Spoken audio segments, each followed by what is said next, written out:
berpikir ya, apakah Presiden Jokowi itu serius itu kegembiraannya itu, atau Presiden sendiri juga tidak berpikir gitu bahwa dengan kan dia langsung menyalami para tim nasional Indonesia gitu, dan pasti harusnya sebagai seorang presiden dia bertanya-tanya gitu apa yang terjadi. Saya memahami kalau sebagian orang menganggap bahwa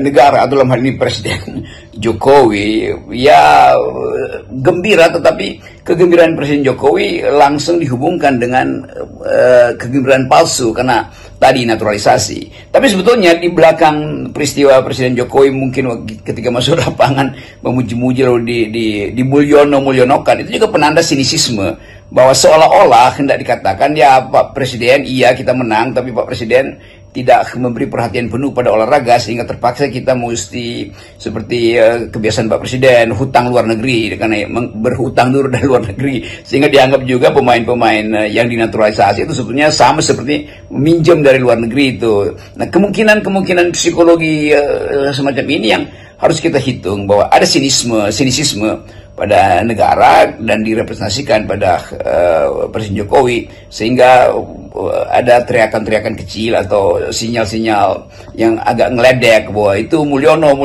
itu.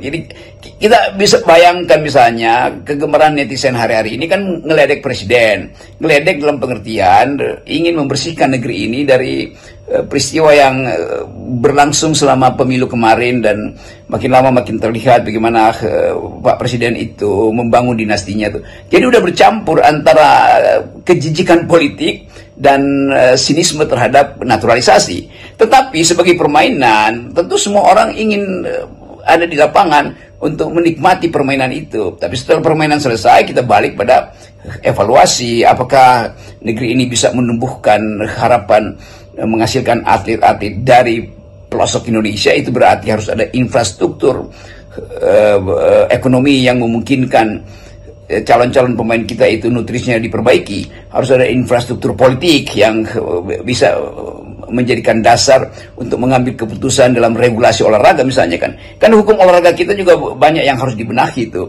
Demikian juga sifat saintifik dari olahraga ini harus juga jadi alasan bagi kita untuk pakai sistem ilmu pengetahuan untuk menghasilkan kekuatan atau kemampuan bertanding dari atlet-atlet kita.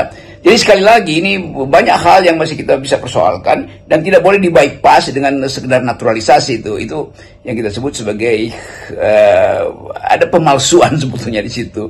Tetapi kegembiraan kita tentu harus kita dasarkan pada kemampuan kita sendiri, sehingga kalau kita sebut timnas itu artinya tim yang sifatnya kuat secara prestasi dan didasarkan pada keinginan kita untuk menghasilkan prestasi nasional, bukan prestasi yang dihutangi dari luar negeri.